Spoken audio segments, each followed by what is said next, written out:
Bu yaklaşık dünyada 100 günün üzerine geçen bir süreçtir. Bunu en iyi önlemini alan ve en iyi tedbirlerle yoluna devam eden bir ülke varsa o da Türkiye'dir. Türkiye bundan ne kadar az zarar görecek noktasında temkinli davranıyor ve bütün ekibiyle beraber önlemlerini almışlardır. Bunun sağlıkta da olsun, bunlar tıbbi malzemelerde de olsun. Hiç Allah'ın izniyle hiçbir sıkıntı yok. Çünkü Sağlık Bakanımızı görüyoruz. Canla başla çalışan bir Sağlık Bakanımız var. Gece gündüz demeden sahada olan bir Sağlık Bakanımız var. Devletimizin zaten büyüklüğünü hepimiz görüyoruz. Her alanda halkının bir daha bu tür sıkıntılar yaşamaması için, bir vatandaşın dahi sıkıntıya yaşamaması için elinden geleni yapıyor. Yapmaya da devam ediyor. Ben de zaten hastaneleri dolaşıyorum. Diyarbakır'daki hastanelerimizi zaman zaman dolaşıyoruz. Oradaki arkadaşlarımızı ziyaret ediyoruz. Çalışmalarını görüyoruz. Hiç kimse hastaneye dokunmazken vatandaş noktasında çalışanlarımız 7-24 saat boyunca görevlerin başındadır. Orada en iyi hizmeti sunabilmek için de var gücüyle çalışıyorlar. Çalışmaya da devam edeceklerdir ki göreceksin inşallah bir an önce bu virüsten kurtulacağız. Çünkü biz inanan insanlarız.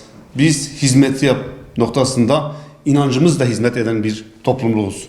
İnşallah bir an önce bundan da kurtulacağımıza inanıyoruz. Vatandaşlarımız bu konuda tedirgin olmamasını diliyorum. Çünkü bakanımız her dakika başı, her saat başı bilgilendiriyor vatandaşımızı.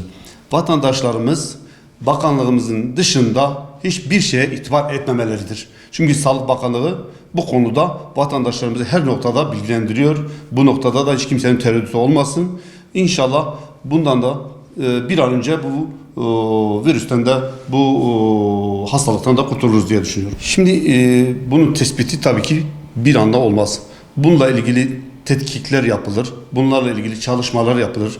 Gerekirse gözlem altında tutulur.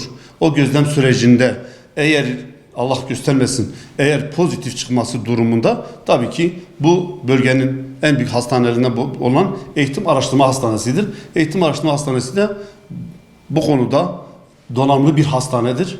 Bu konuda eğer ki öyle pozitif çıkacak bir durum yaşanırsa şu ana kadar pozitif durum yaşanan bir hasta da Diyarbakır genelinde olmamıştır. İnşallah da olmaz diye temenni ediyoruz.